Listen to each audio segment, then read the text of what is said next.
नमस्कार, आप देख रहे हैं खबरनामा न्यूज 24 और मैं आशीष पांडे आपके साथ। छत्तीसगढ़ के बीजापुर में हुए जबरदस्त नक्सली हमले में 22 जवानों की शहादत ने पूरे देश को झकझोर कर रख दिया है। नक्सलियों का यह तांडव अब भी जारी है। अब तक 15 नक्सली ढेर हो चुके हैं। आखिर इतनी बड़ी मुठभेड़ के पीछे किसकी साजिश है और कौन है इसका मास्टरमाइंड, इस पर अब भी सस्पेंस बना हुआ है। हम आपको मास्टरमाइंड के बारे में सब कुछ बताएंगे, लेकिन पहले मुठभेड़ के बारे में थोड़ा जानिए।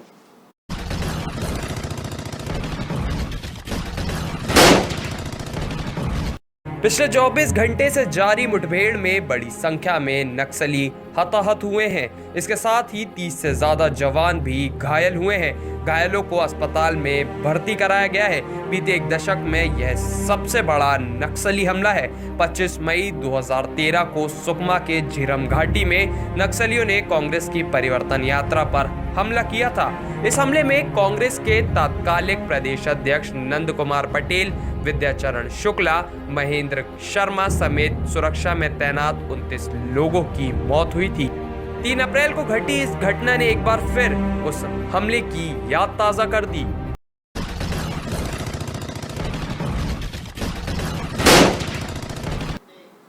अब आपको इस हमले की स्क्रिप्ट तैयार करने वाले के बारे में बताते हैं। इस मास्टरमाइंड का नाम माळवी हिडमा है। पुलिस ने इस पर 25 लाख का इनाम घोषित किया है। नक्सल कमांडर माळवी हिडमा को संतोष उर्फ इंदमुल उर्फ पोडिया भीमा जैसे कई नामों से भी जाना जाता है। ये छत्तीसगढ़ पुलिस समेत कई नक्सल प्रभावित राज्यों के पुलिस के लिए मोस्ट वांटेड नक्सली है।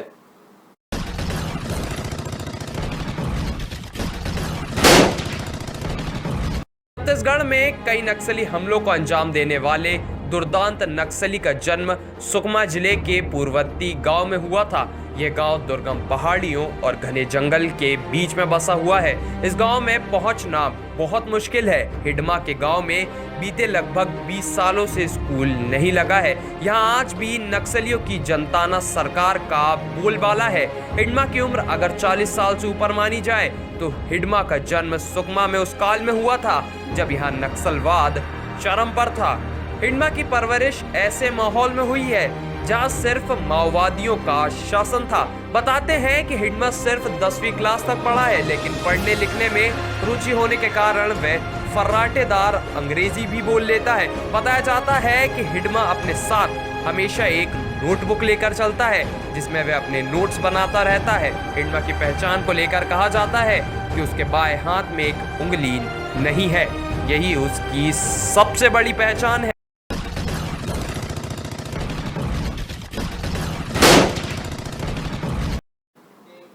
हिडमा साल 1990 में माओवादियों के साथ जुड़ा, लेकिन कुछ ही सालों में यह नक्सली संगठनों का एक बड़ा नाम बन गया। हिडमा के नेतृत्व करने और सटीक रणनीति बनाने की प्रतिभा ने उसे बहुत जल्द शीर्ष नेतृत्व पर पहुंचा दिया और हिडमा को एरिया कमांडर बना दिया गया।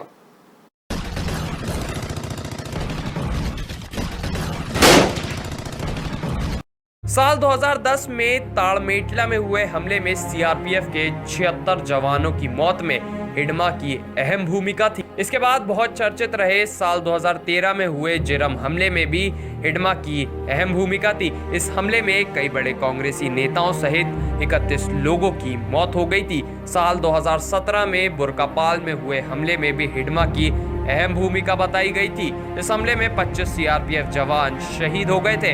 बताया जा रहा है कि शनिवार को सुरक्षा बलों और नक्सलियों के बीच हुई मुठभेड़ की घटना हिडमा के गांव में ही घटी है। छत्तीसगढ़ का सुकमा जिला हिडमा का गढ़ है, जहां पर होने वाले सभी नक्सली गतिविधियों को हिडमा संचालित करता है। हिडमा नक्सली गतिविधि और संगठन पर अच्छी पकड़ के कारण ही सबसे कम उम्र में माओवादियों की टॉप सेंट्रल कमेटी का सदस्य बन गया है।